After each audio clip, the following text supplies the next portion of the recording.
하나님 말씀은 시편 100편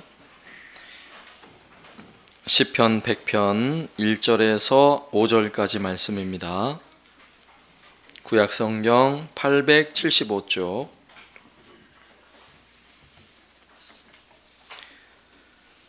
시편 100편 1절에서 5절까지 말씀을 제가 봉독하겠습니다. 온 땅이여 여호와께 즐거운 찬송을 부를지어다. 기쁨으로 여호와를 섬기며 노래하면서 그의 앞에 나아갈지어다. 여호와가 우리 하나님이신 줄 너희는 알지어다. 그는 우리를 지으시니요 우리는 그의 것이니 그의 백성이요 그의 기르시는 양이로다. 감사함으로 그의 문에 들어가며 찬송함으로 그의 궁정에 들어가서 그에게 감사하며 그의 이름을 송축할지어다.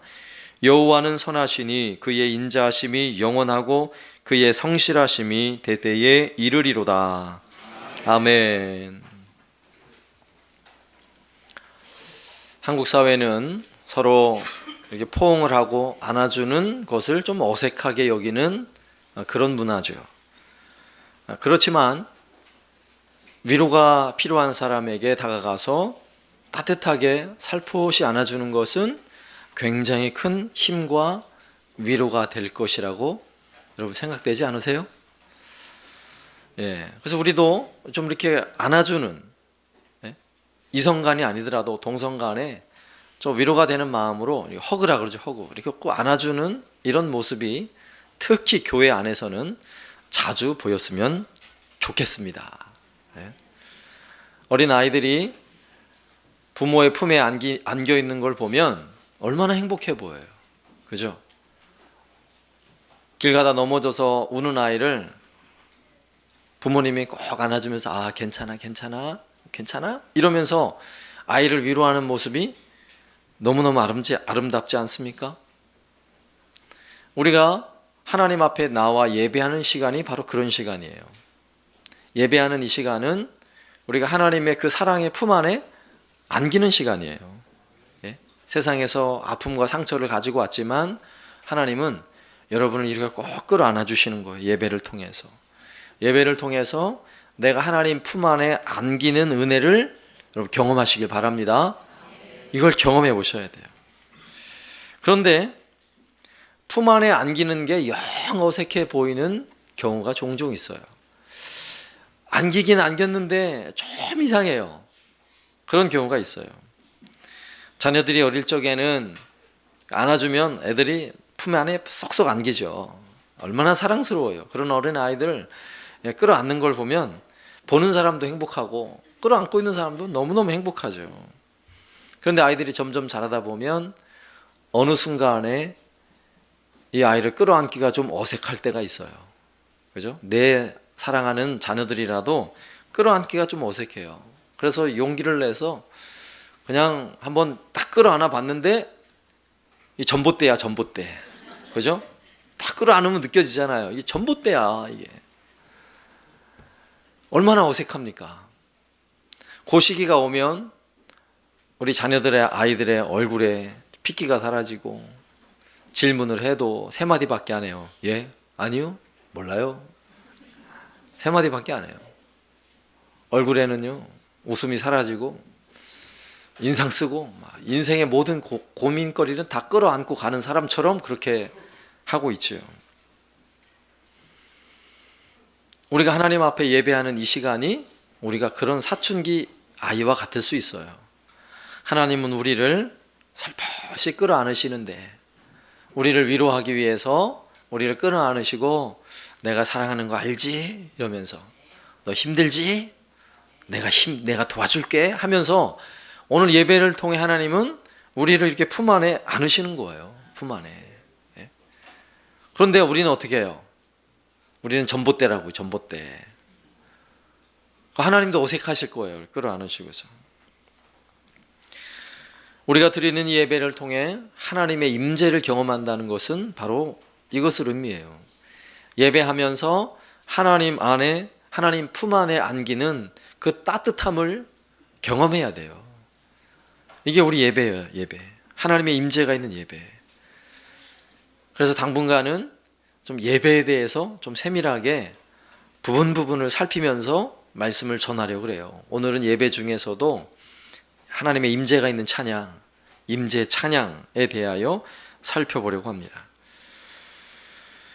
자, 예배에 있어서도 굉장히 중요한 것 중에 하나가 뭐냐면 태도라는 거예요. 태도. 여러분 삶에 있어서도 태도가 얼마나 중요해요. 어떤 태도를 가지고 사느냐는 그가 성공할 수도 있고 아니면 망할 수도 있는 거예요. 여러분이 자녀들을 키우다 보면 아이들의 태도가 몸가짐이 좀 삐딱할 때가 있어요. 방황기에. 그럴 때는 벌써 옷 입는 태도가 다르고 벌써 서 있는 태도부터 달라요. 벌써 삐딱하게 그냥 고개도 약간 끼우뚱하고 이러면서 벌써 몸 태도가 다르잖아요. 태도라는 단어는 몸가짐이에요. 쉬운 말로 표현하면 몸가짐. 내가 몸을 어떻게 몸가짐을 하고 있는가. 근데 몸만을 의미하는 것이 아니라 태도라는 단어는 마음가짐을 포함하고 있는 거예요. 몸가짐과 마음가짐, 이것 두 가지 다 태도라는 단어의 의미에 담겨져 있는 뜻입니다. 그러면 예배할 때 우리의 태도는 어떠해야 할까요? 하나님을 찬양할 때 우리의 태도는 어떠해야 할까요? 예배에 있어서 우리의 태도가 어떠한가? 우리의 몸가짐과 마음가짐이 어떠해야 하는가는 이건 너무너무 중요한 문제죠. 결국 예배의 태도가 잘못되어 있으면 제대로 된 예배를 못 드리고 있는 것이에요. 그렇죠? 예배를 드리는데 내 몸가짐도 마음가짐도 제대로 드리지 못하고 있다면 그 예배는 하나님 받으실 수 없는 거죠. 오늘 예배를 통해 하나님은 무엇을 받으시는 줄 아세요? 우리가 드리는 이 헌금을 받는 하나님 아니세요. 무엇을 받으세요? 우리 몸을 받으세요. 우리 몸을 하나님이 기뻐하시는 산 제사로 드리래요. 우리 몸가짐을 받으시는 거. 오늘 예배를 드리는 우리의 몸가짐을 받으세요. 또 하나 우리의 마음가짐을 받으시는 거예요. 이 두 가지를. 그러면 하나님을 예배하는 우리의 태도가 어떠한가? 특히 예배에 있어서 너무나 중요한 요소인 찬양을 드리는 우리의 태도가 어떠한가를 우리가 한번 잘 살펴보아야 할 것입니다. 하나님에 대한 우리의 원래 태도는 뭔지 아세요? 우리의 원래 태도는 하나님께 감사하지 않는 게 우리 원래 태도예요. 하나님을 향해 온 마음을 다하고 주를 섬기지 않는 게 원래 우리 태도예요. 하나님을 섬기는 일에 게으르고 태만하고 죄악을 범하는 길에 빨리 가는 것이 원래 죄인된 우리의 태도예요. 그러나 예배하는 자로서 하나님을 섬기는 저와 여러분의 태도는 그와 정반대의 길을 가야 돼요. 그러면 원래 그런데 그렇지 않으려면 어떻게 해야 할까요? 여러분, 태도를 바꾸는 것은 결코 쉬운 문제가 아니죠. 이미 우리는 나만의 어떤 태도가 다 갖춰져 있어요. 우리의 몸가짐과 마음가짐은요 이미 늘 갖춰져 있어요. 그런데 잘못되고 삐뚤어진 태도를 바르게 고쳐나가는 것은 한 번에 될 수 있는 일이 아니에요. 굉장히 어려운 일이에요. 이런 의미에서 한사랑교회 우리의 예배의 태도가 하나님이 기뻐하시는 태도로 바꿔가는 것은 한 번에 할 수 있는 일이 아니에요. 좀 시간을 길게 두고 조금씩 변화시켜 가야 할, 그러나 대단히 중요한 문제인 것입니다. 예배의 태도가 바뀌어지기 시작하면 예배의 영적 분위기가 바뀌는 거예요. 여러분, 찬양의 태도가 바뀌기 시작하면 우리의 찬양 가운데 임재하시는 하나님의 놀라운 은혜를 경험하게 되어 있는 것입니다. 그러므로 가만히 있으면 안 돼요. 여러분, 찬양할 때도 가만히 있으면 찬양이 되는가요?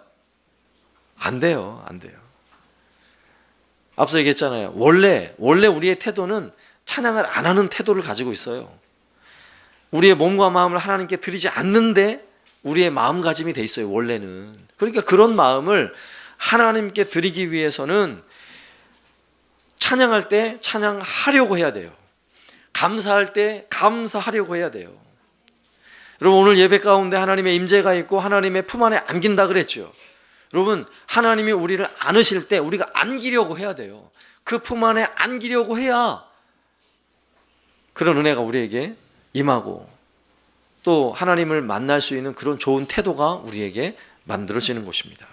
그래서 오늘은 그 중에서도 오늘 본문의 말씀을 가지고 찬양에 관한 내용을 우리가 한번 세 가지 내용으로 생각해 보면, 첫 번째는 기쁨으로 찬양하라는 거예요. 여러분, 기쁨으로 찬양하시길 바랍니다. 찬양의 기본은 여러분 즐거움이에요. 기쁨이요, 즐거움이에요. 여러분, 감사할 때도 기쁜 마음으로, 즐거운 마음으로 감사하잖아요. 오늘 시편 100편의 말씀은 감사의 시예요. 감사의 시. 여기서 감사라는 단어는 찬양, 감사 다 같은 말이에요. 히브리 말로는. 그런데 1절에 어떻게 시작돼요? 온 땅이여 여호와께 즐거운 찬송을 부를지어다. 기쁨으로 여호와를 섬기며 노래하면서 그 앞에 나아갈지어다. 아멘. 즐거운 찬송을 부르고요, 기쁨의 노래를 불러야 하는 것입니다. 우리 기독교는 고행의 종교가 아니에요. 기독교는 기쁨과 행복의 종교예요. 우리가 예배할 때는 여러분이 인생에 가장 즐거웠던 잔치, 그 잔치 때보다 더 행복하고 즐거운 미소가 있어야 돼요. 그런데 놀라운 사실은 여러분, 초청받아서 잔치집에 가는 그 표정보다 표정이 안 좋아요. 예배를 드리는데. 이 뭐냐면 태도에 관한 거라고. 태도. 우리가 하나님 예배할 때도 내가 오늘 예배를 통해서 가장 예쁜 모습으로, 아름다운 표정으로 하나님을 예배해야겠다, 여러분, 이런 마음가짐을 가지시길 바랍니다. 오늘 시편에 이 노래를 불렀던 다윗은요, 그의 인생에 즐거움과 행복한 일만 있었는 줄 아세요? 그렇지 않아요. 아마 우리 중에도 다윗과 같은 엄청난 위협과 고난을 당한 사람은 아마 아무도 없을 거예요. 다윗은요, 여러 번 생명의 위협을 겪는 수많은 고비를 넘겼던 사람이에요. 다윗은 그의 인생이 참으로 수많은 고통과 아픔으로 얼룩져 있던 사람이에요. 그런데 그런 다윗이 기쁨으로 가득 차서 하나님을 찬양할 때는요, 그 마음에 감사로 가득 차서 하나님을 찬양하고 있다는 사실을 여러분 아셔야 돼요. 우리가 다윗이 하나님을 찬양했던 대표적인 사건을 여러분 잘 아시죠? 하나님의 언약궤가 다윗의 장막으로 돌아올 때에 다윗은 너무너무 기뻤어요. 주변에 찬양대와 음악을 연주를 하며 하나님의 언약궤가 다윗의 장막으로 들어올 때 다윗은 너무너무 기뻐서 막 춤을 추는 거예요. 덩실덩실 춤을 추는 거예요. 그때에 다윗이 입었던 배 에봇, 치마처럼 생긴 바지예요. 전통적인 유대인의 의상이죠. 그 바지가 그냥 흘러내린 거죠. 다윗은 왕인데, 예? 완전 채통 없이 바지가 흘러내렸어요. 그런 줄도 모르고 다윗은 춤을 추며 기쁨으로 찬양을 했어요. 그때 그 광경을 목격하고 있던 왕비 미갈이 나중에 다윗이 돌아오자 바가지를 긁는 거예요. 아니, 세상에 왕께서 백성들 앞에 채통 없이 도대체 이게 무슨 창피냐고 바가지를 긁어요. 그때 다윗이 뭐라고 얘기한 줄 아세요? 사무엘하 6장 21절. 다윗이 미갈에게 이르되 이는 여호와 앞에서 한 것이니라. 그가 내 아버지와 그의 온 집을 버리시고 나를 택하사 나를 여호와의 백성 이스라엘의 주권자로 삼으셨으니 내가 여호와 앞에서 뛰놀리라. 아멘. 내가 여호와 앞에서 뛰놀리라. 할렐루야. 여러분, 이렇게 하셔야 돼요. 부끄러움이 어디 있어요? 찬양을 하는데 하나님 앞에서 뛰노는 찬양. 이제 오늘 앞으로 11시 예배 때 드리는 우리의 찬양이 뛰노는 찬양이 되었으면 좋겠어요. 네? 뛰놀리라. 뛰놀리라는 것은 막 돌아다니는 이 개념이 아니죠. 우리의 몸가짐과 마음가짐이 하나님 앞에서 정말 힘을 다해서 뛰놀리라 하는 이 마음으로 하나님을 찬양해야겠다 하는 것입니다. 네? 여러분, 이 찬양 속에는 놀라운 은혜가 있어요. 놀라운 은혜가 있어요.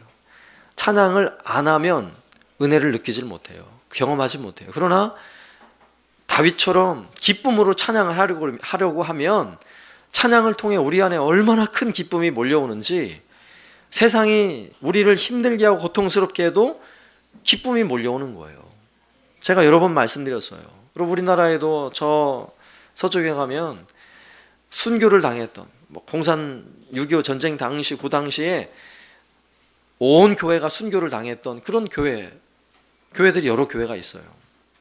그런데 죽음의 자리에서 예수를 믿는다고 예배드리는 사람이라고 공산군이요 총칼을 들이대고 그들을 죽이려고 하는 이 죽음의 현장에서 여러분 성도들이 뭐 했겠어요? 여러분 찬양했어요. 찬양. 너 죽인다 그러는데요, 그들의 입술에서 찬양이 터져 나오더라고요. 찬양이. 왜 그럴까요? 얼마나 두렵겠어요. 너무너무 두려운 그 현장에서 찬양하면요 두려움이 사라지는 거예요. 오히려 찬양하면 두려움이 아니라요 기쁨이 찾아오는 거예요. 핍박받는 현장에서도 내가 하나님을 찬양할 수 있다는 것 때문에 큰 기쁨이 몰려오는 것입니다. 여러분, 성경에도 우리가 잘 아는 빌립보 감옥에 갇혔던 바울과 실라를 여러분 아시죠? 그들은 복음을 전하다가 채찍에 맞아서 온몸이 피멍이 들고 아마 피가 터져 나왔을 거예요. 그 몸으로 차디찬 지하 감옥에 가두어두었어요. 그들은 깊은 밤이 되도록 찬양하며 기도했다고 성경은 기록하고 있어요. 여러분, 왜 찬양하고 기도했을까요? 몸은요 매 맞았으니까 얼마나 아프겠어요. 맞을 때만 아픈 게 아니라 맞고 나서도 너무너무 아프잖아요. 막 욱신욱신 아리고 쓰리고 아프고. 그런데 바울과 실라는요 밤이 맞도록 찬양을 하는 거예요. 찬양. 그 찬양할 때 여러분 마음이 어떻겠어요? 내 신세를 타령하면서 찬양을 했겠어요? 아니죠. 감사해서 찬양했을 거예요. 내가 주님의 복음 전하다가 이렇게 매를 맞고 감옥에 갇히다니 하나님 감사합니다 이러면서 하나님을 찬양하는데 놀라운 기적이 일어났어요. 손에 묶여져 있던 착고가 다 풀려나가는 것입니다. 족쇄가 풀려나가는 거예요. 그리고 옥문이 활짝 열리는 것입니다. 여러분, 찬양은 놀라운 기적을 이루어요. 우리가 찬양을 못해서 그래요. 안 해서 그래요. 여러분, 찬양을 기쁨으로 한번 해보시라고요. 우리 안에 놀라운 기쁨이 찾아올 줄로 믿습니다. 찬양을 통해서 하나님이 우리에게 부어주시는 이 기쁨의 은혜를 여러분 누리시기를 바랍니다. 그래서 이왕이면 찬양할 때 기쁨으로 찬양하세요. 기쁨으로. 여러분, 찬양할 때 이왕이면 은혜가 돼서 눈을 감을 수도 있지만 이왕이면 눈을 뜨고 주님 높이 계신 그 하나님을 바라보면서 고개도 하늘을 향해 들고 손도 주를 향해 펼치고 그러면서 여러분 찬양 한번 해보시라고요. 네. 할아버지가 손주가 너무너무 예뻐가지고 오늘 유치부 율동하는 게 얼마나 예뻐요. 그냥 나만 있어도 예쁘잖아요. 서만 있어도. 그래서 예쁜 손녀에게 아이고 우리 예쁜 손녀 한번 예쁘게 한번 율동 한번 해줄래? 찬송 한번 해줄래? 그러는데 4살 5살 먹은 손녀가 팔짱을 딱 끼고 에헴 하고 있으면 말이 돼요? 말이 안 되죠. 우리 하나님 앞에 찬양할 때 바로 그런 거예요. 하나님은 그 찬양을 받길 원하시는 거예요. 할아버지가 손녀의 그 아름다운 찬양의 소리를 듣기를 원하시는 것보다 더 우리 하나님은 그런 우리의 찬양, 우리의 기쁨의 찬양을 받길 원하세요. 여러분, 기쁨으로 찬양하시길 바랍니다. 두 번째는 하나님 앞에서 찬양하라는 거예요. 하나님 앞에서. 오늘 3절 말씀에 여호와가 우리 하나님이신 줄 너희는 알지어다. 그는 우리를 지으시니요 우리는 그의 것이니 그의 백성이요 그의 기르는 양이로다.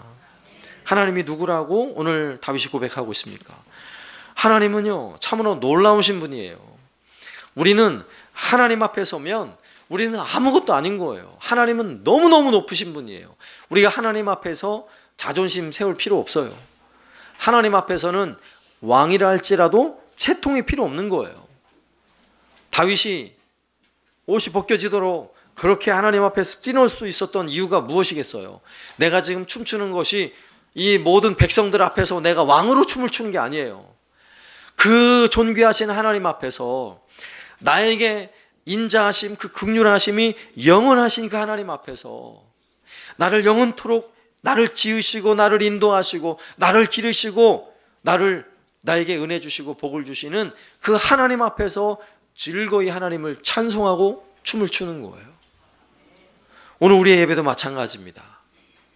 우리가 찬양할 때 우리의 찬양은, 여러분 내 옆에 누군가 나를 보고 있겠지? 아니요, 보는 사람 없어요. 걱정 안 하셔도 돼요. 누가 봐요? 하나님 보세요. 하나님. 우리 하나님 보세요. 그런데 우리 하나님 보시는데, 여러분 하나님 보시는 그 앞에서 내가 하나님 앞에서 찬양하고 있구나 할 때 부끄러움이 있으면 되겠어요? 사실 부끄러움이 없는 거예요. 찬양을 하지 못하는 게 부끄러움이에요. 찬양할 수 없는 마음가짐이 부끄러운 거예요. 찬양할 수 없는 우리의 몸가짐이 사실은 부끄러운 거예요. 다른 것이 부끄러운 게 아니라. 하나님 앞에서 마음껏 찬양하시길 바랍니다.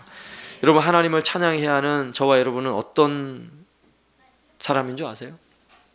하나님 우리를 창조하실 때 창세기 2장 7절에 보면 여호와 하나님이 땅의 흙으로 사람을 지으시고 생기를 그 코에 불어넣으시니 사람이 생명이 된지라, 이렇게 말씀하세요. 여기서 흙이라는 단어는 히브리어로 아파르라는 단어인데, 이 단어는요 먼지라는 단어예요. 먼지. 또 흙도 어떠한 식물도 자랄 수 없는 아주 황폐하고 경작할 수 없는 그런 땅을 아파르라고 그래요. 아파르. 우리가 그렇게 만들었어요. 사실은 우리가 아파르라고요. 아파르. 먼지와 같은 존재라고요. 정말 아무 것에도 쓸모없는 그런 인생이었다고요. 그런데 하나님이 우리를 예수 그리스도로 말미암아 우리를 구원하셨어요. 하나님의 백성, 하나님의 자녀로 삼아 주셨습니다. 그래서 우리의 영이 살아있는 거예요. 하나님을 찬양하는 사람은 영이 살아있는 사람이에요. 영이 죽어있는 사람은 결코 하나님을 찬양할 수가 없어요. 그러므로 우리는 찬양을 통해 우리의 영이 살아있음을, 내가 하나님 앞에 살아있는 하나님의 자녀요 하나님의 백성임을 증명하는 시간인 것입니다. 그러므로 하나님은 우리를 창조하신 하나님이요, 우리는 그분의 피조물이므로 우리는 끊임없이 존귀하신 그 하나님 앞에 서는 시간이 필요한 거예요. 그 존귀하신 하나님 앞에 내가 서 있다. 이게 뭐예요? 이게 하나님의 임재예요. 하나님이 계시고 내가 그 앞에 온 마음을 다해서 하나님을 찬양하며 예배할 수 있다는 거. 여러분, 우리 인생에 이보다 더 황홀한 시간은 없습니다. 우리 인생에 이보다 더 기가 막힌 은혜의 시간은 없는 거예요. 우리가 먼지밖에 안 되는 그런 인생인데 어떻게 하나님의 이름을 부르며 하나님을 찬양할 수 있겠습니까? 여러분, 이 놀라운 은혜를 포기하지 마시기 바랍니다.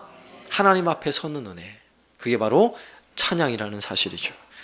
그리고 세 번째는요, 여러분 찬양도 여러분 순종으로 찬양해야 돼요.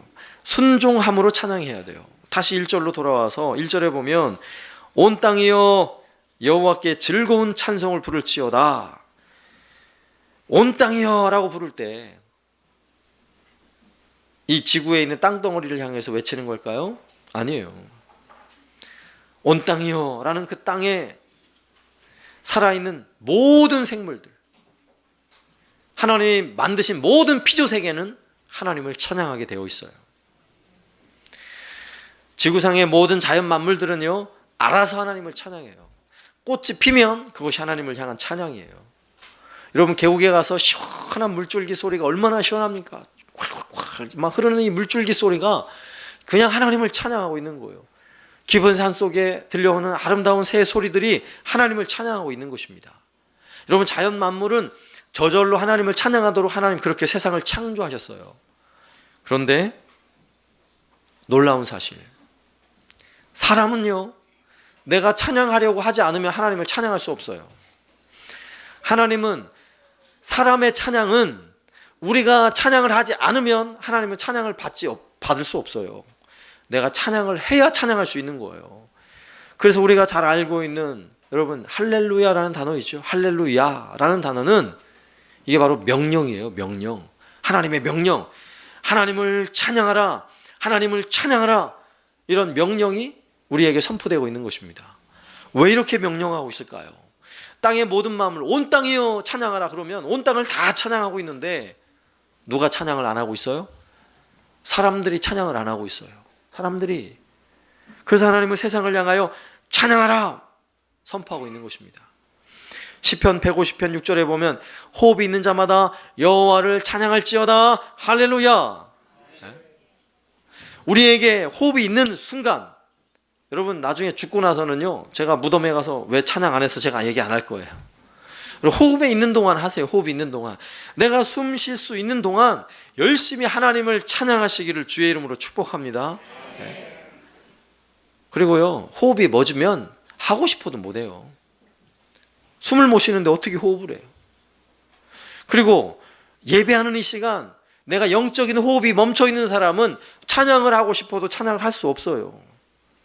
여러분 스스로 내가 지금 하나님을 찬양하고 있는가, 찬양하지 못하고 있는가를 점검하셔야 돼요. 내가 찬양의 문이 열리기 시작하면 영적인 호흡이 살아난 거예요. 내 영혼이 살아난 거예요. 오늘 말씀에 누가복음 19장 40절, 우리가 만일 하나님을 찬양하지 않으면 어떤 일이 벌어지는지 우리 예수님 이렇게 말씀하셨어요. 대답하여 이르시되 내가 너희에게 말하노니 만일 이 사람들이 침묵하면 돌들이 소리 지르리라 하시니라. 이 사람들이, 찬양해야 할 사람들이 찬양을 하지 않으면 뭐가 찬양한다고요? 돌들이 찬양을 한다고요. 돌은요 아무것도 아니잖아요. 무생물이에요. 그런데도 하나님을 찬양한다고요. 우리가 찬양하지 않으면. 하나님은 이토록 우리의 찬양 받기를 원하시는 분이세요. 오늘 시편 100편 4절 말씀해 보세요. 오늘 4절 말씀에서는 이 찬양이라는 이 표현의 단어가 4번 등장하는데 보세요. 감사함으로 그 문에 들어가며 찬송함으로 그의 궁정에 들어가서 그에게 감사하며 그의 이름을 송축할지어다. 여기서 감사함으로, 찬송함으로, 감사하며 송축할지어다, 이 단어들은 의미는 같지만 그 표현이 다 달라요. 히브리 말로 보면 토다, 테힐라, 야다, 바락, 이런 표현이에요. 근데 어떻게 다르냐면 첫 번째 찬양함, 감사함이라는 단어, 토다라는 단어는 손을 들고 나오는 거예요. 손을 들고. 여러분 사랑스러운 자녀들이 부모가 너무너무 좋아서 달려올 때 터벅터벅 걸어오던가요? 아니면 막 손을 흔들며 달려오던가요? 그런 자녀가 없으신가요? 손을 흔들며 달려오잖아요. 왜? 엄마가 너무 좋으니까. 우리가 그래요. 여러분 주의 전으로 나올 때요, 손 들고 나오는 거예요. 오늘 우리가 찬양할 때 하나님 앞에요 막 손 들고 나오는 거예요. 그 다음에 테힐라라는, 찬송함이라는 단어는요, 목소리로 찬양하는 거예요. 목소리. 입을 열어야죠. 소리가 나와야죠. 찬양하는데 남들은 힘을 다해 찬양하는데 혼자서 베이스 쫙 깔아가지고, 이거 안 된다고요. 립싱크 이것도 안 돼요. 립싱크. 내 목소리로 여러분 하나님 찬양해야 하는 거예요. 그 다음에 감사하며, 야다라는 단어는요, 하나님께 손을 흔드는 거예요. 하나님께 야다, 손을 기쁨으로 흔드는 거예요. 여러분 찬양할 때 손을 하나님을 향해 드는 걸 너무 부끄러워하지 마세요. 원래 우리 한국적인 전통은 이 손을 올리는 거를 굉장히 부끄러워 여기잖아요. 잘 안 올려요, 웬만해서는. 그런데 여러분 하나님 앞에서 찬양할 때 손을 드세요. 용기를 내서 하나님 앞에 손을 드세요. 왜요? 하나님 기뻐하시니까. 야다, 감사하며 손을 들어 하나님 감사합니다. 우리가 찬양할 때 이렇게 해야 되는 거예요. 그리고 송축할지어다, 이것은 무릎 꿇어서요, 하나님 앞에 무릎 꿇고 하나님을 찬양하는 모습이에요. 여러분 찬양할 때 이 네 가지 모습만 있어야 되는 게 아니라 우리가 찬양할 때 우리의 어떤 몸의 태도, 하나님을 찬양하기 위해 우리가 행하는 어떤 몸의 모습은 하나님이 다 기뻐 받으실 줄 여러분 믿으시기 바랍니다. 여러분 박수 쳐도 돼요. 박수 쳐도 돼요. 원래 한국의 전통적 예배는요, 아니 거룩한 예배에 무슨 박수를 치냐고 그러죠? 아니요. 하나님은요, 우리의 모든 하나님 앞에서 기뻐 뛰노는 찬양을 우리 하나님은 너무너무 기뻐하세요. 여러분 그 찬양을 원하세요. 우리 하나님은. 여러분 이 아름다운 찬양 절대 포기하지 마시기 바랍니다. 우리가 예배하는 이 시간 우리의 찬양이 회복되면 여러분 우리 예배가 회복되게 돼 있어요. 여러분 찬양에서부터 하나님의 임재를 경험하셔야 돼요. 여러분 손을 들어 하나님 찬양할 때 하나님이 여러분의 손을 콕 잡으시는 은혜를 여러분 경험하셔야 돼요. 여러분 찬양할 때 하나님의 그 사랑의 품에 안기는 하나님의 임재를 여러분 경험하시기를 주의 이름으로 축복합니다. 여러분, 우리가 찬양하고 있다는 거, 우리의 목소리를 내서 우리의 손을 들고 우리의 몸으로 하나님을 찬양할 수 있다는 거, 여러분, 이것이 기적입니다. 기적이에요. 여러분, 솔직히 어디서 이렇게 노래를 하겠어요? 여러분, 어디 가서 노래해요? 여러분, 노래방 가서 노래해요? 어디 가서 노래해요? 사실 세상에서는 별 노래할 일이 없어요. 정말 음악을 좋아하는 사람 빼고는 노래할 일이 없잖아요. 그런데 우리는 이 예배 시간에 그것도 하나님이 주시는 이 엄청난 기쁨으로 내 영혼의 호흡이 살아서 하나님께 손을 들고 기쁨으로 목소리 높여 찬양하는데 팔짱 끼고 계시면 안 되는 겁니다.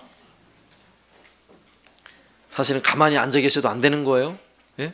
엉덩이가 막 들썩들썩 하셔야 돼요. 어깨가요 막 덩실덩실 하셔야 돼요. 다음 주부터 여러분 기대하세요. 우리의 찬양이 어떠해야 할지. 기쁨으로. 이 앞에 찬양 싱어 하시는 분들 있죠? 춤추세요. 앞으로. 예?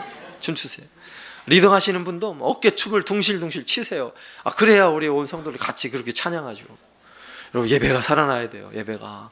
여러분, 찬양만 회복돼도요, 우리 인생에 얼마나 큰 위로와 하나님의 그 사랑이 넘치는지 여러분 경험하셔야 돼요. 우리가 이걸 놓치고 있다면 예배를 헛드리는 거예요. 너무나 많은 걸 놓치는 거예요. 예배를 제대로 드리면 예배를 통해서 하나님 만나게 되고요, 하나님의 임재를 경험하고, 그 임재를 경험한다는 것은 그 임재를 통해 놀라운 은혜가 임한다는 거예요. 예배를 통해. 여러분, 찬양하면서 여러분 육신의 질병이 고침받는 은혜 경험하셔야 될 거 아니겠어요? 네?